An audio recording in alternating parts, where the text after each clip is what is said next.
नमस्कार दोस्तों।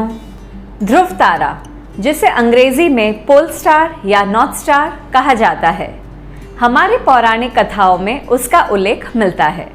तो आइए जानते हैं ध्रुव तारे के बारे में। क्या है ध्रुव तारे की रोचक कहानी। राजा उत्तानपाद ब्रह्मा जी के मानस पुत्र स्वयंभू मनु के पुत्र थे। उनकी सुनीति एवं सुरुचि नामक 2 पत्नियां थीं। उन्हें सुनीति से ध्रुव एवं सुरुचि से उत्तम नामक पुत्र प्राप्त हुए। वह अपने दोनों पुत्रों से समान प्रेम करते थे।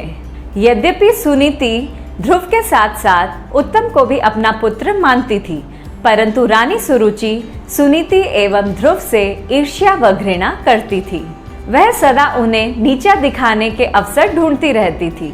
एक बार उत्तानपाद उत्तम को गोद में लिए प्यार कर रहे थे, तभी ध्रुव वहां आ पहुंचा। उत्तम को पिता की गोद में बैठा देखकर वह भी अपनी पिता की गोद में जा बैठा। यह बात रानी सुरुचि को नहीं जची। वह तुरंत गई और ध्रुव को नीचे खींचकर ले आई। ध्रुव रोते हुए अपनी मां सुनीति के पास गया और उन्हें सब बात बता दी। सुनीति ने उसे समझाते हुए कहा, वत्स, भले ही कोई तुम्हारा अपमान करे, परंतु तुम अपने मन में दूसरों के लिए अमंगल की इच्छा कभी मत करना। जो मनुष्य दूसरों को दुख देता है, उसे स्वयं अपने कर्मों का फल भोगना पड़ता है। पुत्र, यदि तुम अपने पिता की गोद में बैठना चाहते हो, तो तुम भगवान विष्णु की आराधना करो, उन्हें प्रसन्न करो। उनकी कृपा से ही तुम्हारे पितामह स्वयंभू मनु को दुर्लभ लौकिक और अलौकिक सुख भोगने के बाद मोक्ष की प्राप्ति हुई थी। इसलिए पुत्र, तुम भी उनकी आराधना में लग जाओ। केवल वे ही तुम्हारे दुखों को दूर कर सकते हैं। सुनीति की बात सुनकर ध्रुव के मन में भगवान श्री विष्णु के प्रति भक्ति और श्रद्धा के भाव उत्पन्न हो गए। वे घर त्याग कर वन की ओर चल पड़े।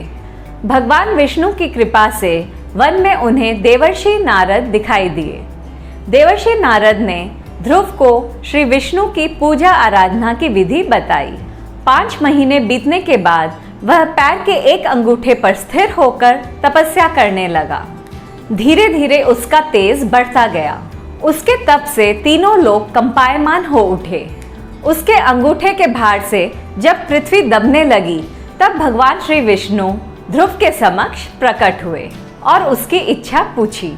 ध्रुव भाव विभोर होकर बोले, भगवान, जब मेरी माँ सुरुचि ने मुझे अपमानजनक शब्द कहकर मुझे मेरे पिता की गोद से नीचे उतार दिया, तब मेरी माँ सुनीति के कहने पर मैंने ये निश्चय किया कि जो परब्रह्म भगवान श्री विष्णु जगत के पिता हैं, जिनके लिए सभी जीव एक समान हैं, अब मैं केवल उन्हीं की गोद में बैठूंगा। इसलिए यदि आप प्रसन्न होकर मुझे वर देना चाहते हैं, तो मुझे अपनी गोद में स्थान प्रदान करें, जिससे कोई भी मुझे उस स्थान से नीचे न उतार सके।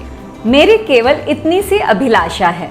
श्री विष्णु बोले, वत्स, तुमने केवल मेरा स्नेह पाने के लिए इतना कठोर तप किया है, इसलिए तुम्हारी निस्वार्थ भक्ति से प्रसन्न होकर मैं तुम्हें ऐसा स्थान प्रदान करूंगा जिसे आज तक किसी ने प्राप्त नहीं किया है।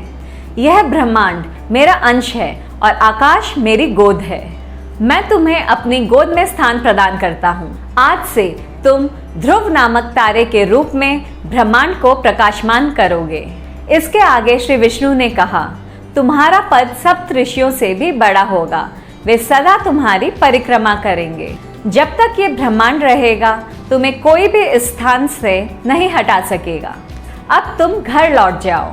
कुछ समय के बाद तुम्हारे पिता तुम्हें राज्य सौंपकर वन में चले जाएंगे। पृथ्वी पर 36,000 वर्षों तक धर्म पूर्वक राज्य भोग कर अंत में तुम मेरे पास आओगे। इतना कहकर भगवान विष्णु अंतर्धान हो गए। इस प्रकार अपनी भक्ति से भगवान विष्णु को प्रसन्न कर बालक ध्रुव इस संसार में अमर हो गया।